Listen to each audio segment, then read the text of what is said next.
Quaaludes, yachts, hookers, Ferraris, FBI raids, millions of stolen dollars. This is one man who turned his crimes into a career. You know the movie. You've seen DiCaprio screaming, "I'm not fucking leaving!" But what if I told you the real story of the Wolf of Wall Street is even darker and more twisted than Hollywood ever dared to show? Because this isn't just about greed. It's about a man who stole from innocent people, got caught, got canceled, and then somehow found a way to make millions off the story of his crimes. And honestly, he never should have been given that comeback. Fair, but he's also supposedly still paying those victims back.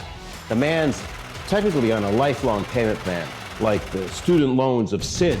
Jordan Belfort grew up in Queens, New York. No Wall Street connections, just raw hustle.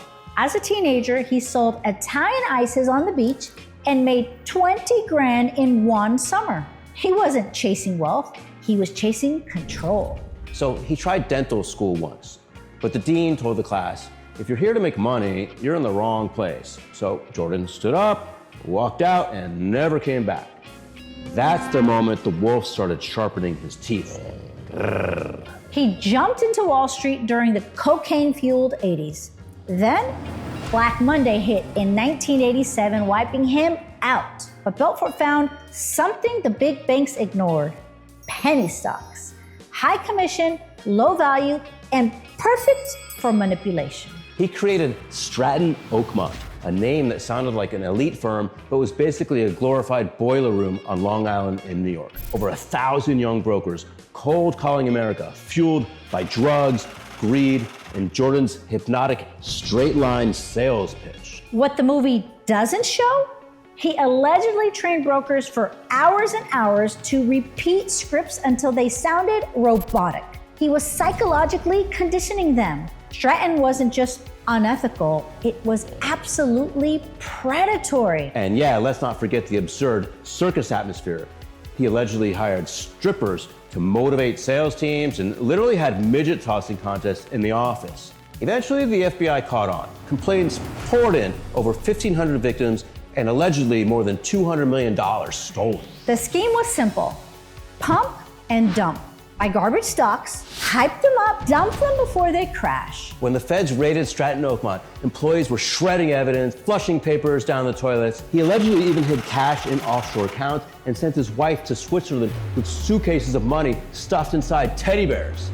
He was charged with securities fraud and money laundering. He pled guilty and served 22 months in prison. But those prison years weren't the punishment that people imagine. He allegedly enjoyed tennis courts, private rooms, and even steak dinners. And while under house arrest later, he was allegedly still traveling and giving speaking appearances. Now come on, that's not justice.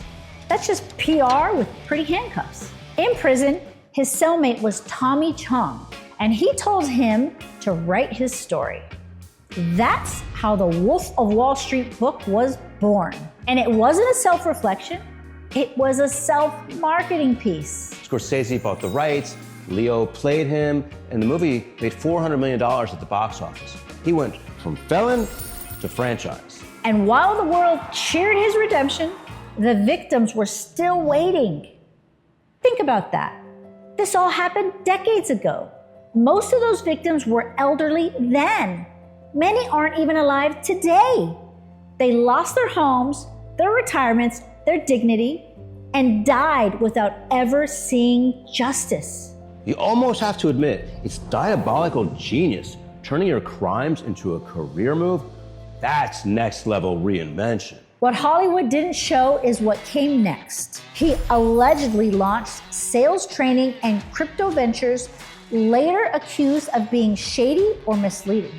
He even allegedly sued the production company Red Granite Pictures, the same people who made his movie, for alleged fraud and misrepresentation. You just can't make this stuff up. Supposedly, he sold his movie rights more than once, cashing in again on the same story.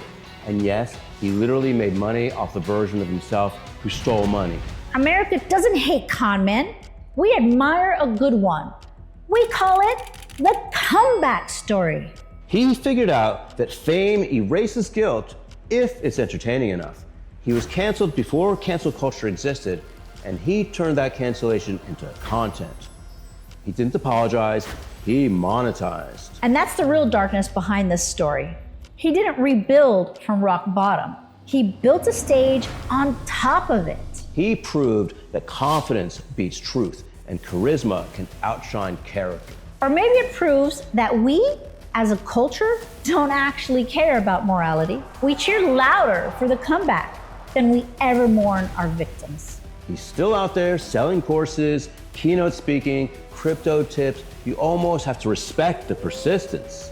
Or maybe it's time we stop confusing entertainment with redemption. Because when we reward bad behavior with attention, we're saying crime pays as long as it's charismatic. And maybe the real wolf isn't Jordan Belfort. It's the part of us that keeps buying his next book.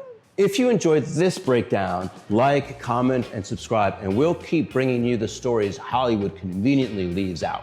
And if your reputation ever takes a hit, hopefully not this kind of hit, check out our sponsor, Erase.com.